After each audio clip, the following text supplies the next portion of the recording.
हम लोग next topic का यूनिट इसी सेम यूनिट से शुरू कर रहे हैं। Circulatory disturbances. ठीक है। सर्कुलेटरी डिस्टरबेंस में हम लोग पढ़ेंगे जैसे हमारे बॉडी फ्लूइड्स जो सर्कुलेट होते हैं, जो फ्लो होते हैं बॉडी में, उनमें अगर कोई डिस्टरबेंस आ जाता है तो उसके डिस्टरबेंस आने की वजह से क्या साइड इफ़ेक्ट्स हमारे बॉडी में देखने को मिलते हैं, या क्या फिजियोलॉजिकल इफ़ेक्ट या पैथोलॉजिकल इफ़ेक्ट हमारी बॉडी में क्रिएट होता है। ठीक है। तो फर्स्ट ऑफ ऑल हम देखते हैं the health of cells and tissue depends not only on indirect circulation to deliver oxygen and remove waste but also on normal fluid balance. ठीक है। तो फर्स्ट ऑफ लाइन जो एक्सप्लेन कर रही है वो कह रही है कि हमारे बॉडी में जो सर्कुलेशन है वो ऑक्सीजन के डिलीवर होने से और वेस्ट के रिमूव होने पे ही नहीं डिपेंड करता है, बल्कि नॉर्मल फ्लूइड बैलेंस, मतलब जो बॉडी में फ्लूइड है उनके बैलेंस होने पे भी उनका बैलेंस होना भी मैटर करता है। ठीक है। तो पहले देखते हैं हम नॉर्मल फ्लूइड होम्योस्टेसिस। इसमें क्या होता है, includes maintenance of vessel wall integrity. तो वेसल्स जो होती हैं उनके लेयर्स को एक तरह से मेंटेनेंस, जिसे हम लोग बोलते हैं intact circulation, as well as intravascular pressure, blood volume and protein content. तो नॉर्मल फ्लूइड होम्योस्टेसिस देखेंगे हम लोग, जो ब्लड वेसल्स हैं उनका एक तरह से मेंटेनेंस होना, रिपेयर होना, इंट्रावेस्कुलर प्रेशर मेंटेन होना, ब्लड वॉल्यूम और प्रोटीन कंटेंट जिसका ओस्मोलरिटी से एक रिलेशन होता है। ठीक है। तो इस ये कंटेंट जो हम पढ़ते हैं वो नॉर्मल फ्लूइड होम्योस्टेसिस में पढ़ते हैं। सर्टेन फिजियोलॉजिकल रेंजेस, और भी जो फिजियोलॉजिकल रेंजेस होते हैं वो नॉर्मल फ्लूइड होम्योस्टेसिस में आते हैं। Therefore any change in one of these factors will affect the tissue. इसीलिए अगर कोई परिवर्तन आता है, चेंजेस आते हैं तो इन फैक्टर्स में, तो क्या होता है वो टिश्यू फैक्टर्स क्या करते हैं, होम्योस्टेसिस टिश्यू को अफेक्ट करते हैं। ठीक है। और जिसके रिजल्ट में क्या हो सकता है, ओडिमा या कंजेशन हो सकता है। ठीक है। ओडिमा का मतलब होता है स्वेलिंग, या वहाँ कहीं फ्लूइड एक्यूमुलेट हो जाए, उसको जो स्वेलिंग आती है उसे एडिमा बोलते हैं। कंजेशन का मतलब एक तरह से ब्लॉकेज टाइप का। ठीक। तो आगे देखते हैं, normal fluid homeostasis also means maintaining blood as liquid until such time as injury necessitate clot formation. Necessitate का मतलब होता है किसी चीज़ की मतलब नीड होना या आवश्यक आवश्यक होना। ठीक है। तो नॉर्मल फ्लूइड होम्योस्टेसिस का मतलब जो है वो होता है blood maintaining blood as liquid, blood को लिक्विड के फॉर्म में मेंटेन करके रखना। इंजरी के टाइम पे आवश्यक हो जाता है, जैसे क्लॉट होना आवश्यक है तो क्लॉट होना, ये सब क्या है, ये एक तरह से होम्योस्टेसिस, नॉर्मल फ्लूइड होम्योस्टेसिस के कैरेक्टर होते हैं। ठीक है। Clotting at inappropriate sites, अगर इन अप्रोप्रिएट साइट जहाँ क्लॉटिंग नीड नहीं है। ठीक है। और माइग्रेशन ऑफ क्लॉट्स, अगर क्लॉट्स माइग्रेट कर रहा तो कोई क्लॉट अगर बॉडी ब्लड में अगर माइग्रेट करता है तो उसे एम्बोलिज्म बोलते हैं हम लोग। ठीक है। तो ये अगर जहाँ क्लॉट की नीड है वहाँ क्लॉटिंग हो रही है तो भाई ठीक है, और जहाँ क्लॉट की नीड नहीं है वहाँ अगर क्लॉटिंग हो रही है तो क्या है कि वो एक तरह से हमारे बॉडी में कुछ ना कुछ साइड इफ़ेक्ट कॉज कर सकता है। ठीक है। तो जैसे एम्बोलिज्म है, एम्बोलिज्म अगर ब्लड के साथ कहीं फ्लो हो रहा है और कहीं फ्लो होते हुए जाएगा तो कहीं ना कहीं क्या करता है, ऑब्स्ट्रक्शन क्रिएट कर देता है वेसल्स में, आर्टरीज में, जिसकी वजह से क्या होता है, सेल डेथ हो जाती है, जिसे हम लोग इन्फेक्शन बोलते हैं। ठीक है। सेल डेथ की वजह से भी हमारी बॉडी में काफ़ी बड़े स्तर पे उसके सिम्टम देखने को मिलते हैं। ठीक है। Conversely, inability to clot after injury result in hemorrhage. Extensive hemorrhage can result in shock. अब देखो, इंजरी के बाद अगर कहीं क्लॉट होता है तो ठीक है, इट्स ओके कि वो हमारे मतलब एक तरह से सेल रिकवरी के लिए अच्छा है। बट अगर एक्सटेंसिव मतलब सेल जहाँ पे क्लॉटिंग है वो ज़्यादा मात्रा में हो जा रहा है तो वो एक तरह से शॉक क्रिएट कर सकता है, शॉक का कारण बन सकता है। आगे देखते हैं normal fluid homeostasis. Normal fluid homeostasis में देखते हैं क्या हम लोग, वेसल वॉल इंटीग्रिटी। तो वेसल वॉल का मतलब वेसल्स की जो लेयर्स हैं उनकी इंटीग्रिटी, मतलब वो कितनी मोटी हैं। ठीक है। तो थ्रोम्बोसिस और शॉक, अगर वेसल वॉल कई बार अगर क्लॉट हो जा रहा है, ऑब्स्ट्रक्शन हो जा रहा है, या क्या बोलते हैं एक तरह से अगर फट जा रहा है तो उसकी वजह से क्या होता है, शॉक हो सकता है, और थ्रोम्बोसिस होता है, मतलब क्लॉटिंग हो सकती है वहाँ पे। ठीक है। ब्लीडिंग को होने की वजह से ब्लड प्रेशर, तो ब्लड प्रेशर वजह से क्या हो सकता है, अगर ब्लड प्रेशर ज़्यादा हो गया तो कंजेशन एडिमा और शॉक क्रिएट हो सकता है। ब्लड वॉल्यूम के ज़्यादा कम होने से क्या ज़्यादा होने से कंजेशन, एडिमा और शॉक हो सकता है। प्रोटीन कंटेंट अगर ज़्यादा मात्रा में तो एडिमा हो सकता है। और अगर ब्लड लिक्विड है, जो ब्लड की जो लिक्विड है वो अगर ज़्यादा हो तो उससे एम्बोलिज्म हो सकता है, इस्चीमिया हो सकता है, इन्फेक्शन हो सकता है, गैंग्रीन हो सकता है, हैमरेज हो सकता है। तो ये कई सारे कॉज क्रिएट कर सकता है, जो क्या बोलते हैं कि सर्कुलेटरी डिस्टर्बेंस की वजह से जो कॉज होता है। ठीक है, अब हम लोग पढ़ेंगे हाइपरेमिया एंड कंजेशन। हाइपरेमिया का मतलब एक तरह से हाइपर मतलब ज़्यादा होना, एमिया का मतलब है कि ब्लड वॉल्यूम का ज़्यादा होना क्या कहलाता है, हाइपरेमिया कहलाता है। अ, तो डेफिनेशन यहाँ दिया हुआ है, डेफिनेशन हम लोग देखते हैं। Each can be defined as an increase in blood volume in a particular tissue. Each can be को मतलब ब्लड वॉल्यूम में अगर मतलब एक तरह से नॉर्मल ब्लड वॉल्यूम का बढ़ना टिश्यू में, वो क्या कहलाता है, हाइपरेमिया कहलाता है। ठीक है, तो hyperaemia is a increase in blood flow in organ or tissue due to the dilation of artery। Active hyperaemia जिसे बोलते हैं हम लोग। While congestion is passive hyperaemia, enlargement of veins and venules by blood. अब देखो यहाँ दो चीज़ हैं। ठीक है, हम लोगों ने हाइपरीमिया पढ़ा और एक कंजेशन पढ़ा। ठीक है, तो हाइपरीमिया में क्या होता है, जो तो हमारा वेसल्स होती हैं या आर्ट्रियोल्स होते हैं, आर्टरीज होती हैं, उसका जो डायमीटर है, तो वेसल्स का डायमीटर क्या होता है, डायलेट हो जाता है। डायलेट का मतलब बढ़ जाता है। ठीक है, तो बढ़ जाने की वजह से ब्लड वॉल्यूम क्या होता है, बढ़ जाता है, जिसकी वजह से एक्टिव हाइपरीमिया होता है। वहीं दूसरी जगह अगर इसी वेसल्स का या क्या बोलते हैं आर्टरीज का डायमीटर कम हो जाए, ठीक है, डायमीटर क्या हो जाए, कम हो जाए, तो डायमीटर कम होने की वजह से क्या होगा, एक तरह से ऑब्स्ट्रक्शन होने लगेगा, ब्लड प्रॉपर फ्लो नहीं हो पाएगा, जिसे हम लोग पेसिव हाइपरीमिया कहते हैं। जिसमें क्या होता है, बेंस का वो हो जाता है क्या, एक तरह से एनलार्जमेंट हो जाता है। ठीक है, और इसी को हम लोग कंजेशन भी कहते हैं। अब एक्टिव हाइपरीमिया में देखते हैं हम क्या होता है, फिजियोलॉजिकल कंडीशन देखते हैं। एक्टिव हाइपरीमिया में क्या होगा, एक तरह से स्केलेटल कार्डियक मसल्स जो होंगी और तुम्हारी एक्सरसाइज मसल्स जो भी होंगी, ये अफेक्टेड होंगी। ठीक है, दूसरी ओर पैथोलॉजिकल कंडीशन देखें तो एक्यूट इन्फ्लामेशन होगा, डायलेशन ऑफ आर्टरीज और आर्ट्रियल्स और आर्टरीज क्या होंगी, एक तरह से ज़्यादा डायलेट हो जाएंगी। ठीक, the affected tissue is raider because of enlargement with oxygenated blood. जो अफेक्टेड टिश्यू होते हैं वो क्या हो जाते हैं, रेडर हो जाते हैं। क्यों हो जाते हैं रेडर, क्योंकि engorgement with oxygenated blood, oxygenated blood के साथ क्या होता है उनका इन्गॉर्मेंट, मतलब उनके साथ ज़्यादा मात्रा में वो घुल जाता है, इसलिए। आगे देखते हैं पेसिव हाइपरेमिया, वेनस कंजेशन जिसे बोलते हैं हम लोग। पेसिव हाइपरीमिया में एक आ गया तुम्हारा systemic venous congestion. Systemic venous congestion क्या होता है, in which blood accumulates in veins all over the body in case of congestive heart failure और sparing the lung in case of right side heart failure. क्या होता है कि systemic venous congestion में क्या होता है कि जो ब्लड होता है वो एक्यूमुलेट हो जाता है किसमें, all over the body. All over the body में क्या होता है, एक्यूमुलेट हो जाता है, जिसकी वजह से क्या होता है, कंजेस्टिव हार्ट फेलर हो जाता है, जिसकी वजह से क्या होता है, हार्ट फेल हो जाता है। ठीक है, तो जिसको हम या स्पेयरिंग द लंग भी बोलते हैं, राइट साइड का हार्ट फेल हो जाता है। ठीक है, इसको हम लोग सिस्टमिक वेनस कंजेशन बोलते हैं। दूसरी साइड क्या है, pulmonary venous congestion, in which blood accumulates in pulmonary veins. इसमें क्या होता है, पल्मोनरी वेंस में ब्लड क्या होता है, एक्यूमुलेट हो जाता है, इकट्ठा हो जाता है, and their tributaries in case of left side heart failure और मिट्रल स्टोनिसिस। जब क्या होता है पल्मोनरी वेंस में ब्लड क्या होता है, एक्यूमुलेट हो जाता है, उसके वजह से क्या होता है कि मिट्रल वाल्व जो है तुम्हारा वो एक तरह से फेल हो जाता है, जिसे हम मिट्रल स्टोनिसिस भी बोलते हैं, या फिर हार्ट फेलर भी बोल सकते हैं लेफ्ट साइड। ठीक है, तीसरा जो है वो है लोकलाइज वीसी। ठीक है, तो इसमें देखते हैं it is due to obstruction to blood. ये किसकी वजह से होता है, obstruction to blood flow in a limited area और ऑर्गन, किसी और पर्टिकुलर ऑर्गन में या एरिया में ब्लड का ऑब्स्ट्रक्शन की वजह से होता है।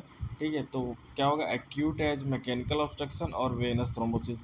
वेनस थ्रोम्बोसिस मतलब वेन्स में अगर कोई क्लॉट इकट्ठा हो गया या मैकेनिकल कोई ऑब्स्ट्रक्शन है, जिसे हम लोग एक्यूट बोलते हैं। ठीक है, क्रोनिक में क्या होगा, क्रोनिक में pressure on a vein by a tumour और बाय क्रोनिक प्रेशर, अब जैसे ब्लड में कई बार कोई ट्यूमर हो गया, उसकी वजह से क्या होता है ब्लड में प्रेशर बढ़ जाता है, जिसे हम लोग लोकलाइज उसमें रखते हैं, ठीक है, वेनस कंजेशन में। वीसी का मतलब वेनस कंजेशन है। आगे देखते हैं हम लोग। अब आता है पेसिव हाइप्रीमिया, ठीक है। तो अभी हम लोग क्या पढ़ रहे थे, पेसिव हाइप्रीमिया पढ़ रहे थे, जिसमें कि क्या पढ़े, तीन तरह की कंजेशन पढ़ा हम लोगों ने, सिस्टमिक वेनस कंजेशन, और दूसरा पल्मोनरी वेनस कंजेशन, तीसरा लोकलाइज वेनस कंजेशन, ठीक है। अब हम लोग पढ़ेंगे पेसिव हाइप्रीमिया में वेनस कंजेशन के बारे में स्पेशली, ठीक है। In right side heart, in right side heart failure, right side अगर हार्ट फेल हो रहा है तो there is systemic venous congestion. अगर राइट साइड का हार्ट फेल हो रहा है तो इसका मतलब सिस्टमिक वेनस कंजेशन हुआ था, ठीक है, या with sparring of lung while congestive heart failure both side. जबकि दोनों साइड के अगर हार्ट फेल हो रहा है तो there is a congestion of all organ. देखो अगर राइट साइड में कंजेशन हुआ है, ठीक है, तो सिस्टमिक वेनस कंजेशन कहलाएगा, और अगर पूरे बॉडी में कंजेशन हुआ है या कंजेस्टिव हार्ट फेलर हुआ है, ठीक है, तो वो पूरे बॉडी में क्या हुआ, ऑर्गन में ब्लड सप्लाई या क्या हुई, ऑब्स्ट्रक्शन हुआ है, ठीक है। अब देखते हैं हम लोग लेफ्ट साइड में, in left side failure there is a pulmonary venous congestion. अगर लेफ्ट साइड हो रहा है तो इसका मतलब पल्मोनरी वेनस कंजेशन, मतलब पल्मोनरी वेन्स क्या हुई, ऑब्स्ट्रक्शन क्रिएट हुआ।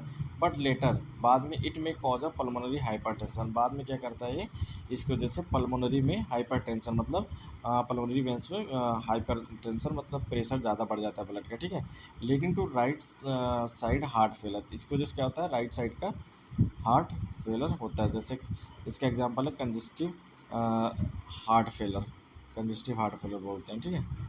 आगे देखते हैं हम लोग सर्कुलेटरी डिस्टर्बेंस में। तो देखो ये जितने हार्ट फेलर हो रहे हैं, क्रोनिक या हमारा एक्यूट, इसमें क्या रहा है, जो एक तरह से ब्लड फ्लो है या सर्कुलेशन है, वो क्या हो रहा है, डिस्टर्ब हो रहा है, उसी की वजह से हो रहा है। तो इसीलिए इस टॉपिक का नाम है सर्कुलेटरी डिस्टर्बेंस, ठीक है। तो अब हम लोग यहाँ थोड़ा सा देखते हैं कैपिलरीज और आर्टियल के बारे में। नॉर्मल आर्टियल है, ठीक है, नॉर्मल कैपिलरीज है, और वेन्यूल्स है, मतलब वेन्स है, ठीक है। अब हाइप्रेमिया, हाइप्रेमिया का मतलब अरिदिमा, हाइप्रेमिया मतलब कि ब्लड वॉल्यूम बढ़ा, ठीक। तो ब्लड वॉल्यूम जब बढ़ेगा, इंक्रीज इनफ्लो, इनफ्लो क्या होगा, बढ़ेगा, ठीक है। इस पर क्या होगा, प्रेशर ज़्यादा पड़ेगा इन सब पे, तो फिर क्या होगा, कंजेशन, साइनोसिस और हाइपोक्सिया होगा।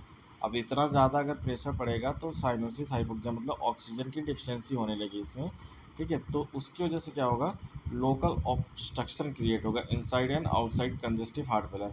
ऑब्स्ट्रक्शन जब क्रिएट होगा तो हार्ट फेलर, इनसाइड और आउटसाइड हार्ट फेलर हो सकता है, ठीक। आगे हम लोग कंटिन्यू करते हैं सिस्टमिक वेनस कंजेशन में। आगे देखते हैं systemic venous congestion, chronic venous congestion जिसको बोला जाता है। सिस्टमिक वेनस कंजेशन में या क्रोनिक वेनस कंजेशन देखेंगे, clinical features of congestive heart failure, right side heart failure. तो हम लोग राइट साइड के हार्ट फेलर को जो क्लिनिकल फीचर होते हैं वो देखेंगे। तो पहला तो क्या, साइनोसिस, जिसे हम लोग कहते हैं bluish discolouration.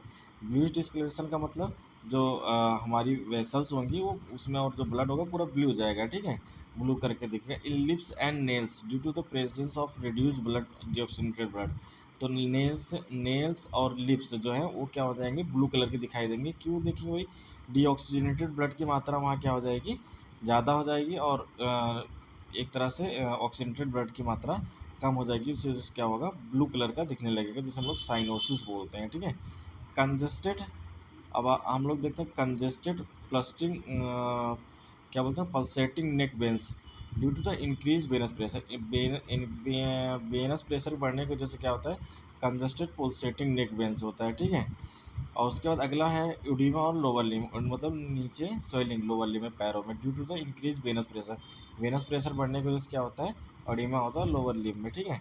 And last tender liver, कई बार क्या होता है, लीवर में स्वेलिंग आ जाती है, लीवर का साइज बढ़ जाता है, तो उसमें भी क्या है, उसका वजह हो सकता है एक तरह से कंजेस्टिव हार्ट फेलर का एक तरह से सिम्टम या साइन दिख रहा होगा, ठीक है। आगे देखते हैं नेक्स्ट स्लाइड में pathological features of chronic venous. अभी हम लोगों ने यहाँ पे किसका पढ़ा था, क्रोनिक वेनस कंजेशन का क्लिनिकल फीचर पढ़ा था हम लोगों ने। अब हम देखेंगे पैथोलॉजिकल फीचर्स क्या क्या आएंगे, ठीक है, किसमें भाई, एक क्रोनिक वेनस कंजेशन में, ठीक है। तो देखेंगे तो क्रॉस पिक्चर देखते हैं, the liver is enlarge, livers क्या दिखेगा, एनलार्ज दिखेगा, फर्म दिखेगा, और क्या होगा, cut surface shows alternating dark. तो इसकी सरफेसेस में देखोगे एक तरह से अल्टरनेटिंग डार्क वो दिखेंगे, ठीक है। Pale area of fatty change, तो जो पीला एरिया है उसमें फैटी चेंजेस आएंगे, giving the liver the nutmeg appearance, एक तरह से न्यूटमिक अपीयरेंस दिखाई देगा। ठीक है, तो nutmeg cut surface of the liver का ये डायग्राम दिखाया गया है। तो इसमें देख सकते हैं कैसा लीवर दिख रहा है, एक तरह से ये स्पॉट्स दिख रहे हैं। ठीक है, और एक पत्थर जैसा दिख रहा है, न्यूटमिक का मतलब पत्थर जैसा या अमोफस टाइप का। आगे हम लोग अगली स्लाइड कंटिन्यू करते हैं। Pathological features of chronic venous congestion in various organ. ठीक है, तो पैथोलॉजिकल जो फीचर है अदर अदर ऑर्गन में कैसे दिखाई देता है वो हम लोग देखेंगे। तो microscopic picture of the liver in chronic venous congestion, तो लीवर के ही हम देख रहे हैं। Central vein in hepatic lobule is congested, जो सेंट्रल वेन है वो क्या है, कंजेस्टेड दिखाई देगी। ठीक है, और एज वेल एज द एक तरह से सेंट्रल एरिया, और सेंट्रल एरिया भी क्या होगा, वो भी कंजेस्टेड दिखाई देगा, इसमें देख सकते हैं। या ये देखो सेंट्रल एरिया है किस तरह से ज़्यादा पिंक कलर का हो गया, कंजेस्टेड दिखाई दे रहा है। ठीक है, second, central hepatocytes will show arteries, sorry atrophy and necrosis. तो एट्रॉफी का मतलब वहाँ क्या होगा, सेल का सेल डेथ होने लगेगी। ठीक है, तो सेल डेथ भी इसमें दिखाई देगी। ये पैथोलॉजिकल फीचर जो हम लोग लीवर का, और वो एक तरह से माइक्रोस्कोपिक पिक्चर जब उसकी देखेंगे तब उसमें सब दिखाई देगा। Third point, the mid zonal hepatocytes may show fatty change due to the relative hypoxia. तो जो मिड जोनल हिपैटोसाइट्स हैं, हिपैटोसाइट सेल है, उसमें फैटी चेंजेस दिखाई देंगे। क्यों दिखाई देंगे, due to the relative hypoxia, मतलब ऑक्सीजन की डिफिशियंसी की वजह से। The peripheral hepatocytes are normal, अब जो किनारे किनारे वाले हिपैटोसाइट सेल होंगे वो देखने में कैसे होंगे, वो नॉर्मल दिखाई देंगे। ठीक, आगे हम लोग देखते हैं pathological features of chronic venous congestion in various organ. अलग अलग ऑर्गन हम लोग पैथोलॉजिकल फीचर पढ़ रहे हैं किसका, वेनस कंजेशन। ठीक है, तो हिपैटिक लोब्यूल में देखेंगे हम लोग, तो इसमें क्या होगा भाई, atrophied central hepatocyte due to the pressure necrosis hypoxia and anoxia. तो उसमें क्या होंगे, एट्रोफाइड मतलब सेल डेथ होना शुरू हो जाएगी। उसके बाद नॉर्मल पेरिफेरल हिपैटोसाइट्स क्या होंगे, वो ठीक रहेंगे, बेटर रहेंगे, उसमें कोई चेंजेस नहीं आएगा। बाकी फैटी चेंजेस दिखेंगे किसमें, मिड जोनल में, जो भी हमने पीछे पढ़ा था सब वही एक चार्ट में इसको समझाया मैंने। ठीक, congested central vein and hepatic sinusoid, जो सेंट्रल वेन को कैसे दिखाई देंगे, कंजस्टेड दिखाई देंगी। तो इसमें बेसिकली चार फीचर्स हैं, तो ये चारों फीचर्स आप लोग लर्न कर लीजिएगा एग्ज़ाम के लिए। Pathological features of chronic venous congestion in various organ. अब हम लोग स्प्लीन में देखते हैं क्या पैथोलॉजिकल चेंजेस आते हैं। ठीक है, तो स्प्लीन का है, chronic venous congestion can cause form of splenic enlargement. तो अगर कंजेशन होता है, क्रोनिक वेनस कंजेशन, तो उससे क्या होता है, स्प्लीन का जो है साइज़ बढ़ जाता है, जिसे हम लोग स्प्लेनिक एनलार्जमेंट कहते हैं, रिफर टू एज कंजेस्टिव स्प्लेनोमेगली। और इसको पर्टिकुलर मेडिकल टर्म में क्या बोला जाता है, स्प्लेनोमेगली।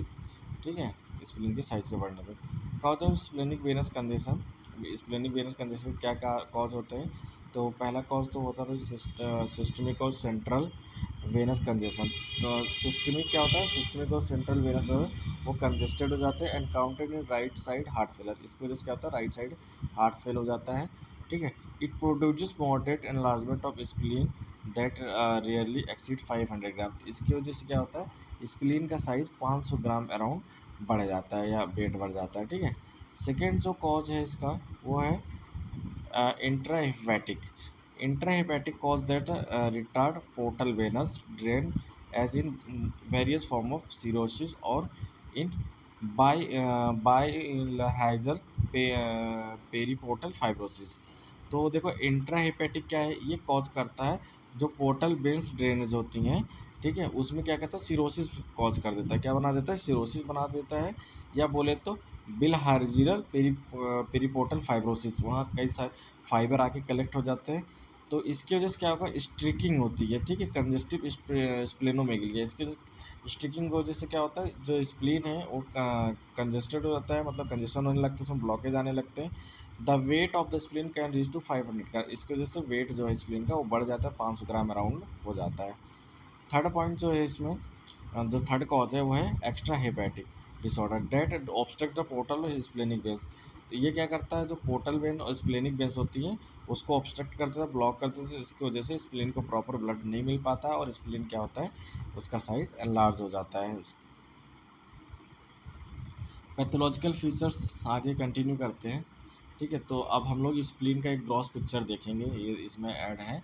ठीक है, तो ग्रॉस पिक्चर देखो, it is a moderate to markedly enlarge. तो इसमें देखो एनलार्ज थोड़ा दिख रहा है।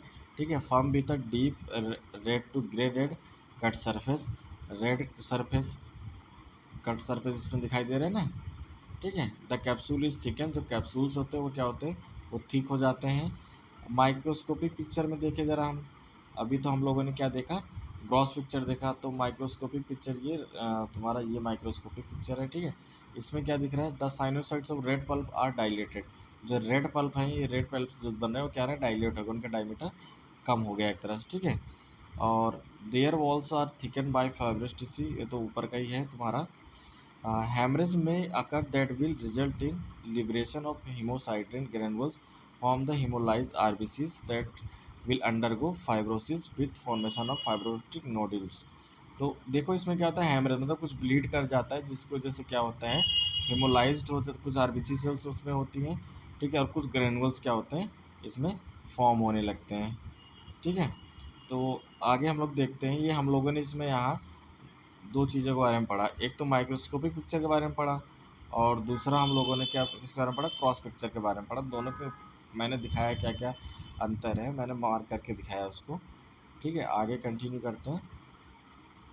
लंग क्रॉस पिक्चर, अब हम लोग अभी स्प्लीन का देखना, हमने लीवर का देखा, अब हम देखते हैं लंग में कैसे पैथोलॉजिकल फीचर्स क्या आते हैं कंजेशन को, जैसे क्रोनिक वेनस कंजेशन को जैसे। तो लंग्स में हम लोग जनरली देखें तो द लंग्स आर एनलार्ज, बड़ा हो जाता है, हैवी हो जाता है, फार्म हो जाता है, डीप रेड इन कलर, और इसका कलर भी क्या हो जाता है, काफ़ी ज़्यादा रेड हो जाता है। किसकी वजह से भाई, क्रोनिक वेनस कंजेशन की वजह से। और frothy blood oozes from the cut surface on squeezing, जब उसको हम लोग कट सरफेस को स्क्वीज करते हैं तो उसमें से ब्लड के कुछ क्या होते हैं, एक ब्लड का छोटे छोटे ड्रॉप बोले या क्लॉट टाइप का निकलता है। ठीक है, माइक्रोस्कोपिक एग्जाम में देखें, the alveolar septa are thicken, जो एल्वुलर सेप्टा होते हैं क्या हो जाते हैं, एल्वुलर को जो डिवाइड करते हैं सेप्टा, वो थिक हो जाते हैं, मोटे हो जाते हैं। Congested in dilated capillaries and oedema fluid float later by fibrosis.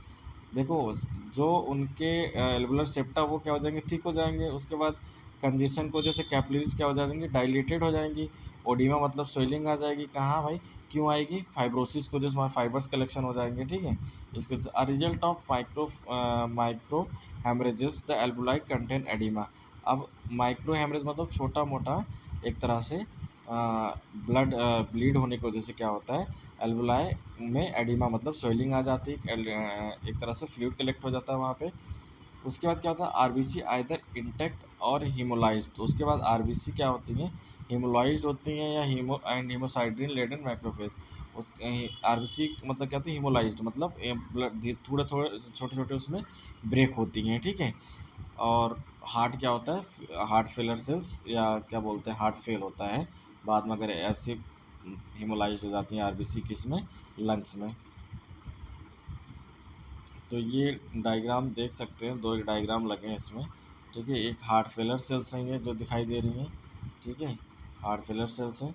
ये क्या है, थिकन एल्वुलर, जो एल्वुलर सैक था वो कैसे थिक हुई उसकी लेवर एल्वुलर सेप्टा की। ठीक है, फाइब्रस कलेक्ट हो गए हैं।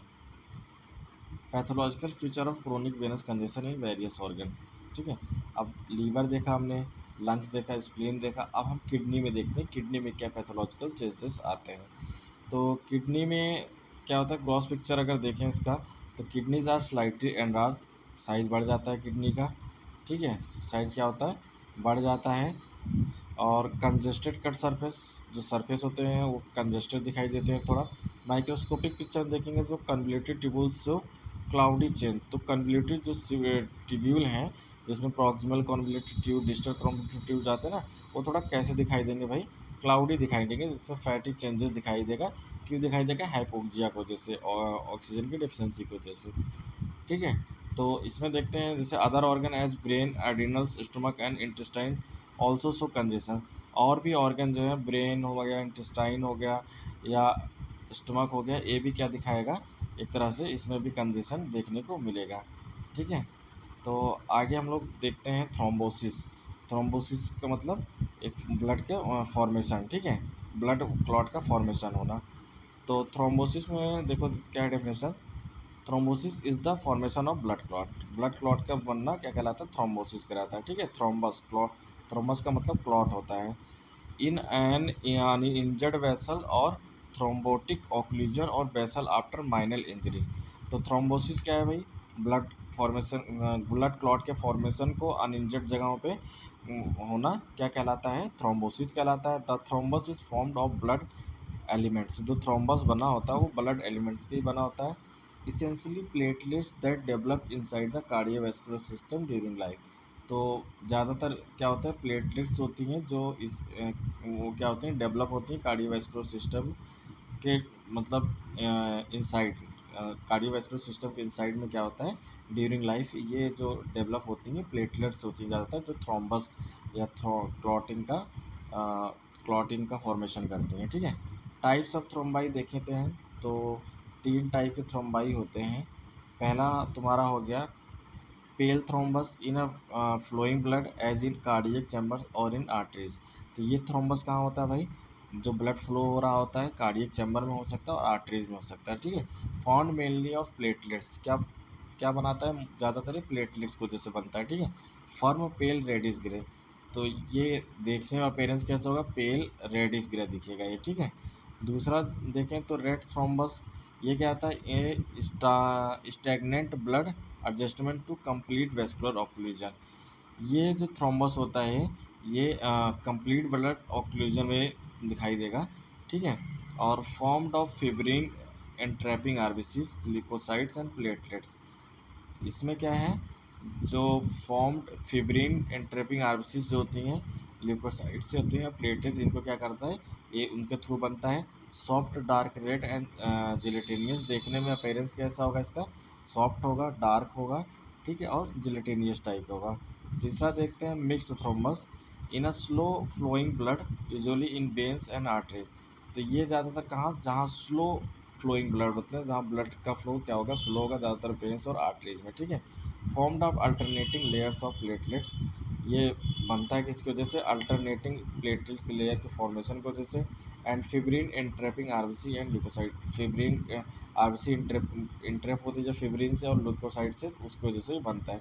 अब इसका देखिए अपीयरेंस कैसा होता है, alternately red and play layers. ठीक है, तो ये रेड एंड पेल होता है, लाल और पीला लेयर्स इसमें दिखाई देती हैं हम लोगों को। ठीक, आगे देखते हैं हम लोग थ्रोम्बोसिस पैथोजेनेसिस। ठीक है, cause predisposing factors, 3 primary influence produce to thrombus forms called Virchow's triad. ठीक है, ये हम लोग जो थ्रोम्बोसिस पढ़ रहे हैं ये विर्चुअस ट्रायड है। ठीक है, एक विर्चो ने स्टेटमेंट दिया था या इस थ्योरी को दिया था जिसको हम लोग थ्रोम्बोसिस बोलते हैं। इसको हम लोग कल के लेक्चर में इसके बारे में पढ़ेंगे। और आज हम लोगों ने बेसिकली टाइप्स ऑफ थ्रोम्बाई तक पढ़ा है। थ्रोम्बोसिस के बारे में जो विर्चू का ट्रायड है उसके बारे में हम लोग अगले नेक्स्ट लेक्चर में कल पढ़ेंगे। Thank you so much.